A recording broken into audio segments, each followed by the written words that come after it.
మన హిందూస్కి festival days అన్ని తొలి ఏకాదశి డేతోనే స్టార్ట్ అవుతాయి కదా. మరి అంత ఇంపార్టెన్స్ ఉన్న ఈ ఏకాదశి ఏ గాడ్ది అని అడిగితే అఫ్ కోర్స్ మనందరం లార్డ్ విష్ణు అనే చెప్తాం. ఇక్కడ చూసారా ఎంత మంది ఉన్నారో.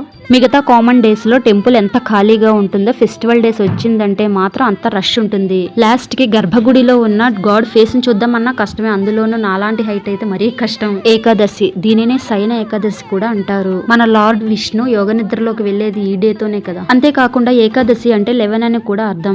అలా ఎలా అని చూస్తే జ్ఞానేంద్రియాలు 5, కర్మేంద్రియాలు 5 అండ్ మనకు మనసు అనేది ఒకటి ఉంది కదా, అదొకటి, టోటల్ 11. వీటన్నిటిని బేస్ చేసుకుని ఏకాదశి రోజున కఠిన ఉపవాసం చేసి జ్ఞానేంద్రియాలకు కర్మేంద్రియాలకు వ్రతాలని పూజలని భగవంతుడని మనల్ని ఆయనకు సమర్పించుకుంటాం. ఇంకా మనసునైతే భగవన్ నామస్మరణకే అంకితం చేస్తాం. ఈ ఏకాదశి రోజు మా వాడికి మూడు అస్సలు బాగాలేనట్టుంది. టెంపుల్ నుంచి ఒకటి ఇంటికి పోదామని గోలా.